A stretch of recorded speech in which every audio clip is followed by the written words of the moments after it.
No, I think the ideological bias and cultural bias in the West is deep rooted. That's why I said for decades your forecasts, your predictions about China turn out to be miserably wrong.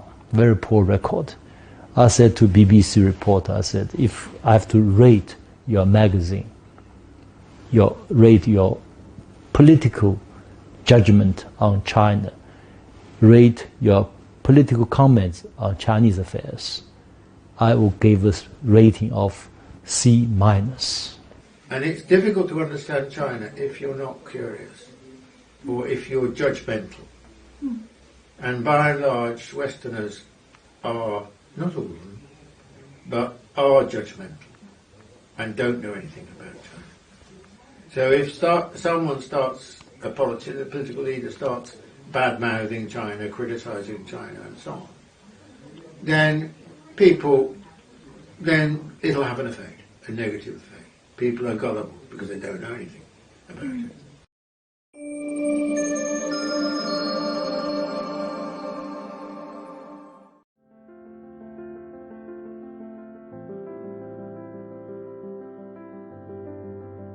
In these episodes, Zhang Weiwei, director of the China Institute of Fudan University in Shanghai, along with British scholar and political commentator Martin Jacques, share their personal insights on political and cultural issues concerning China and the Western world, and look to bridge the gap and erase misunderstandings resulting from cultural and historical differences. The key difference between Chinese Communist Party and a typical Western political party like the Labour or the Conservative Party in the UK, the key difference is they are what I call the partial interest parties, which means that this particular party represents part of their society, and they compete with each other and then hold the election. 51% will win. The Chinese tradition is very different. The CPC tradition is a tradition of what I call the holistic interest party. Let's use the term created by Abraham Lincoln, the American president. The government of the people, by the people, for the people. For the people, China is doing much, much better. This pandemic control is a good example. In China, it's safe. People's life is protected, but not in case of most Western countries, especially United States and UK. They're not doing well. Classic example was during the pandemic. I mean, by and large, the Chinese reaction was close relationship between state and society. It was the social interest to act together. And if we had to do this or we had to do that, we must do that. Well, the party's so large, 90-odd million people, and it's clearly the backbone of the country, and it is essentially the kind of leader and mentor of the people. China is the country that invented the civil servant examination system. That was in Sui Dynasty over 1,000 years ago. I've been practicing this in different forms, but basically you need to have a selection of the competent leaders for the country. So the Chinese practice is what I call the selection plus election. Selection plus election is better than election only. I call the lazyman's, lazy guys in the philosophy. Just label something authoritarian and democratic, then dismiss other models. I think it's very stupid, stupid to the extreme. The Chinese approach is we study very carefully, thoroughly, different models to see whether it's good or bad. Even if it's a bad model, whether there are elements which can be positive for China. The use of the term authoritarianism to describe China is in a sense also to distract from the situation that's taking place in the West, because no longer can you be sure, the West can't be sure, of the future of its type of democracy. Meanwhile, the term authoritarian does not really describe China, because China is it reduces China to a sort of, a despotic hierarchy, if you like. And in reality, the reason why China's been transformed, and the people, you look at all the opinion polls and so on, are very satisfied, much more satisfied than the peoples are with their governments in the West, is because the Chinese Communist Party has succeeded in a transformative strategy for China, which has utterly has changed China in a very beneficial way for the people, in a very profound way. It's been the architect of China's transformation ever since 1949, and very, very successfully since 1978. So I had a debate 10 years ago, this time, 10 years ago, with Professor Fukuyama, the author of The End of History. And he said at that time, China may experience Arab Spring because it was occurring at that time. I said no, China will not go through Arab Spring. And I predict the Arab Spring will become Arab Winter. Yeah, it turned out to be Arab Winter. And then he said that China need to have political reform, multi-party system, one person, one vote.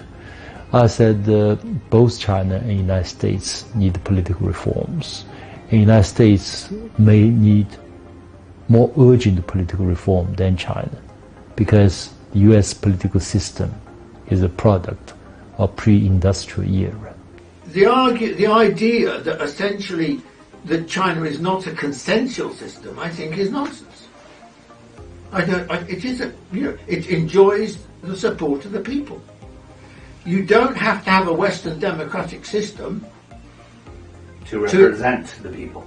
No, or to be democratic in the sense that you represent the interests of the people. I mean, you can have a democratic system and it doesn't represent the people in any real, it doesn't advance the interests of the people.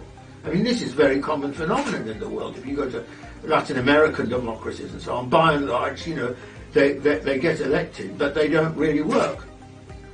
And the problem in the West is, and the problem in the West is increasingly the same problem, that they don't really work in the way that they did. They work for a period, but they work from 1945 until, let's say, 1980, or even later than that. They work in the sense that the people were pretty happy about it, and economic growth was strong, and it was patently true that the West was the leader of the world during that period. But that's not the case anymore.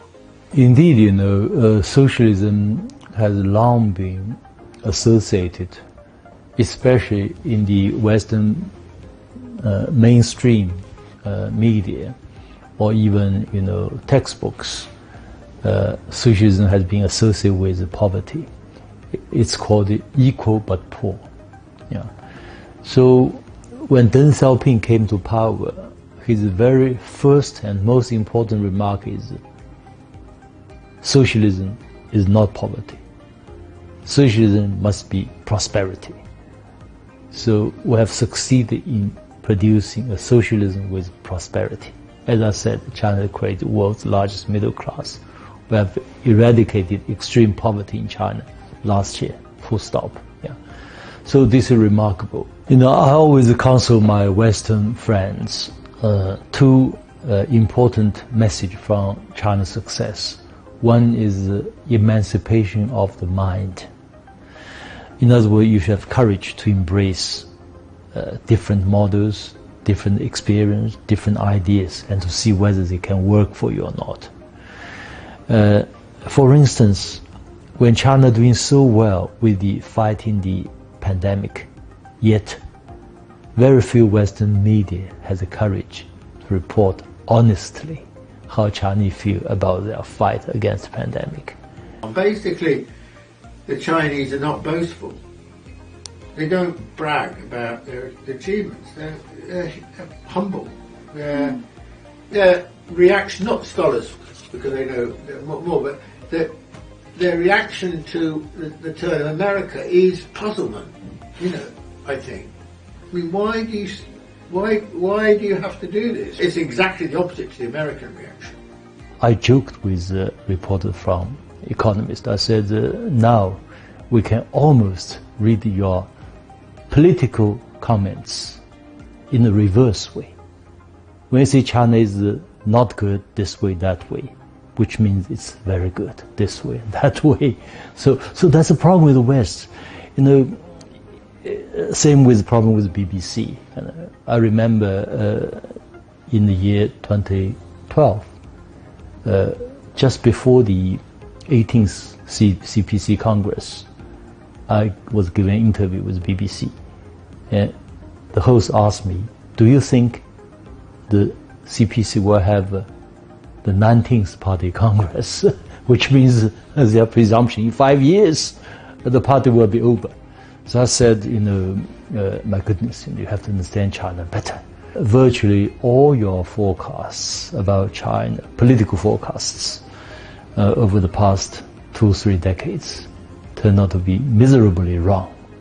As a result of a great deal of consultation, of course, with all the key sectors of society, because no one has that kind of intelligence, wherever they are, whoever they are. Yeah. It has to be a big, huge, nationwide process to get that right. Otherwise, you're going to get it wrong.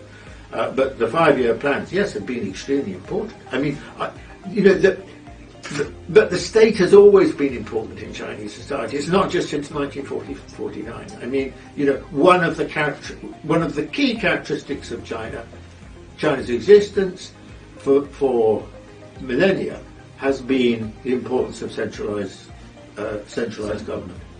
Centralized in a way that is different from probably any country in the world, actually.